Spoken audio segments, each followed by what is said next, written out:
নমস্কাৰ বন্ধুসকল, মই লোহিত আপোনালোকক স্বাগতম জনাইছোঁ মোৰ ইউটিউব চেনেল লোহিত বৰুৱা ব্লগছলৈ।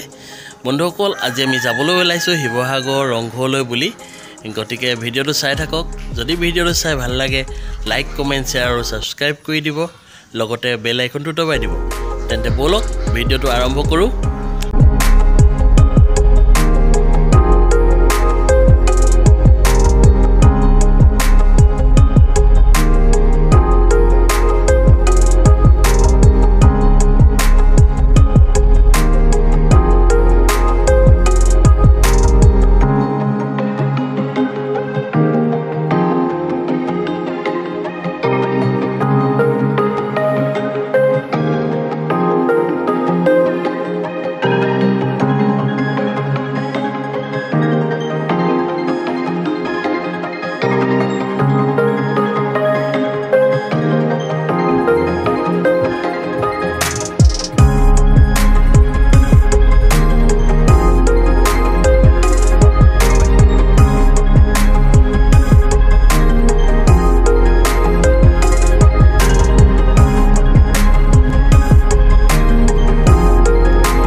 বন্ধুসকল, আমি আহি বৰ্তমান পাইছোঁহি ৰংঘৰ, অৰ্থাৎ এছিয়াৰ প্ৰথম এম্পি থিয়েটাৰ হল।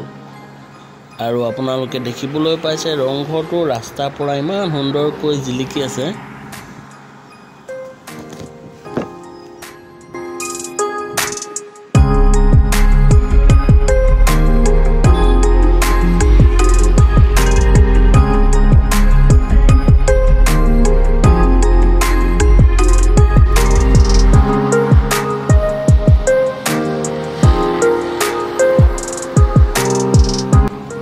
আমাৰ ৰাষ্ট্ৰীয় পতাকাখন আকাশত কি সুন্দৰকৈ নাচি আছে চাওকচোন।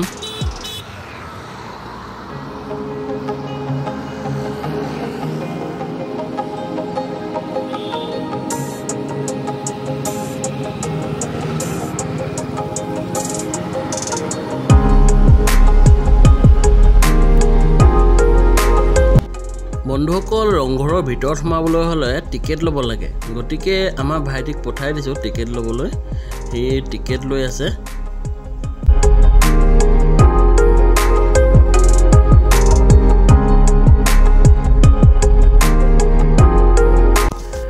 আৰু আমাৰ টিকেট লোৱা হৈ গ'ল। এতিয়া আমি ভিতৰলৈ বুলি সোমাই যাওঁ ব'লক।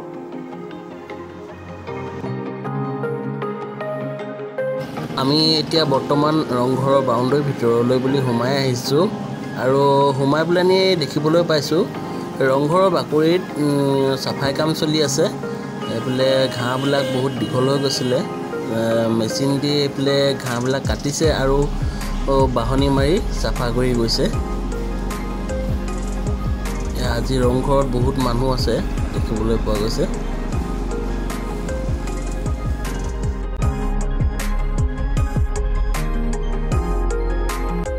আপোনালোকে দেখিবলৈ পাইছে ইয়াত অতি সুন্দৰকৈ 4টা চৰাই আৰু এজোপা গছ কি সুন্দৰকৈ প্ৰতিমূৰ্তি বনাই থোৱা হৈছে। আৰু এইফালে দুজন ব্যক্তিয়ে মল্লযুদ্ধ কৰি থকা দেখুওৱা হৈছে।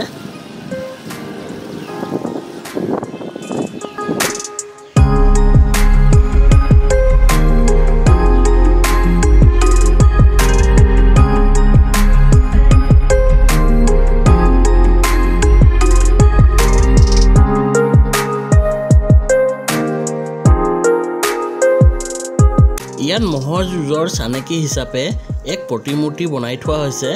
আপোনালোকে চাওকচোন কি সুন্দৰকৈ প্ৰতিমূৰ্তি ভাগ বনাই থোৱা হৈছে।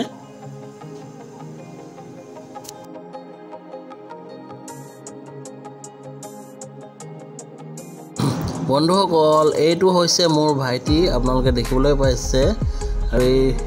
আৰু এইফালে হৈছে নৱনীতা, মোৰ ৱাইফ। আমি সকলো লগ খাই আজি ভাবিলোঁ ৰংঘৰ চাই আহোঁগৈ।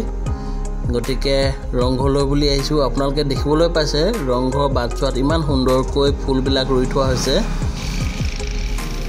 মনো ভাল লাগিছে নাই আহি? চাওঁ, মুখখন দেখাই দিয়া আকৌ।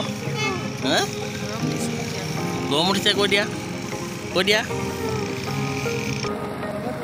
বন্ধুসকল, আপোনালোকে জানেনে বাৰু পোনপ্ৰথমে ৰংঘৰটো কোনে বনাইছিল? পোনপ্ৰথমে স্বৰ্গদেউ ৰুদ্ৰসিংহই কাঠ আৰু বাঁহেৰে ৰংঘৰটো তৈয়াৰ কৰিছিল। পকী দুমহলীয়া ৰংঘৰটো পূৰ্ণাংগৰূপে নিৰ্মাণ কৰিছিল স্বৰ্গদেউ প্ৰমত্ত সিংহই। আৰু এই ৰংঘৰটো থলুৱা পদ্ধতিৰে বনোৱা হৈছিল। ইয়াত চিমেণ্ট হিচাপে ব্যৱহাৰ কৰিছিল মাটিমাহ, হাঁহ কণী, বৰা চাউল, বৰালি মাছ আৰু শামুকৰ খোলাৰ দৰে কিছুমান বস্তু একেলগে মিলাই চিমেণ্টৰ দৰে এবিধ পদাৰ্থ তৈয়াৰ কৰি লৈছিল। বন্ধুসকল, আপোনালোকে চাওকচোন, ৰংঘৰৰ বাটচৰাটোত ইমান সুন্দৰকৈ এইবিলাক ফুল ৰোৱা আছে। এইবিলাক কি ফুল হয় কোনোবাই জানে যদি ক'বচোন। দেখিবলৈ ইমান সুন্দৰ লাগিছে।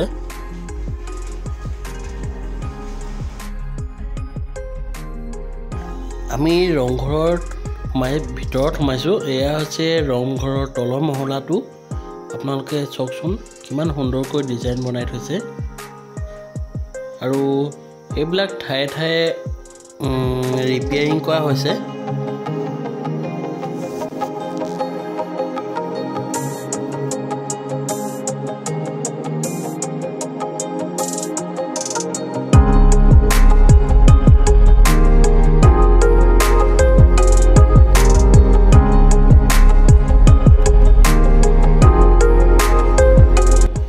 ৰংঘৰটোৰ এইটো চাইডৰ পৰা দেখিবলৈ ইমান সুন্দৰ লাগিছে, চাওকচোন।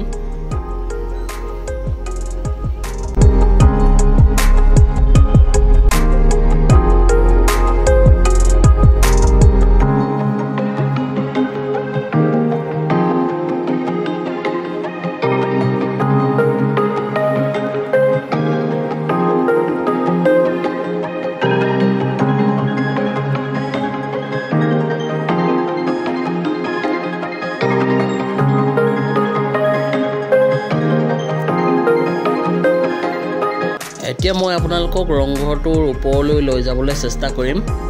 ব'লকচোন অলপ ওপৰলৈ বুলি আগবাঢ়ি যাওঁ। ইয়াত দেখিবলৈ পাইছে খটখটিটোত বহুত মানুহ আছে, ফটো মাৰি আছে। অলপ যাবলৈ বেয়াও লাগিছে, গতিকে তথাপিতো আমি গৈছোঁ।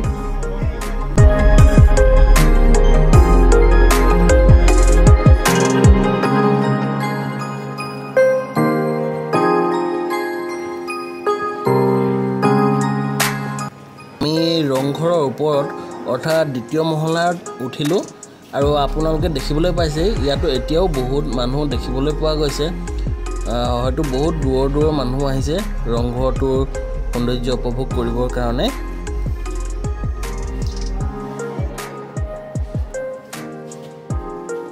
আপোনালোকে জানেনে বাৰু এই ঘৰটোৰ নাম ৰংঘৰ কিয় দিয়া হ'ল? ৰজা মহাৰাজাসকলে ইয়াতেই বহি সকলো ধৰণৰ মল্ল যুঁজ, মহৰ যুঁজ, নৃত্য বা বিহু নাচ আৰু অন্যান্য ধৰণৰ মনোৰঞ্জনৰ কাৰ্যসূচীসমূহ উপভোগ কৰিছিল। আৰু সেইকাৰণেই এই ঘৰটোৰ নাম ৰংঘৰ হ'ল।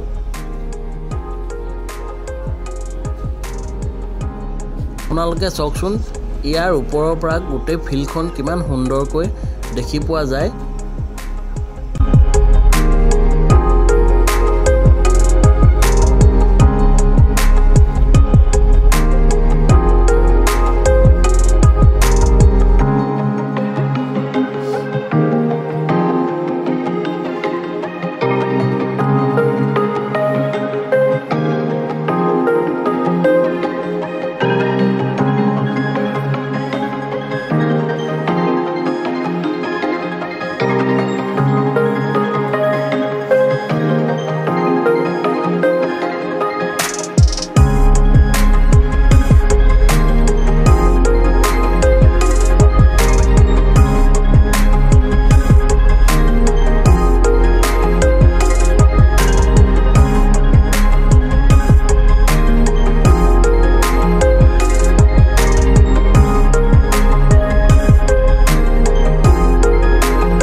जा दे अब्बा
বন্ধুসকল ভিডিওটো শেষলৈকে চোৱাৰ কাৰণে ধন্যবাদ যদি ভিডিওটো চাই ভাল লাগিলে লাইক কমেন্ট শ্বেয়াৰ আৰু সাবস্ক্ৰাইব কৰি দিব লগতে বেল আইকনটো দবাই দিব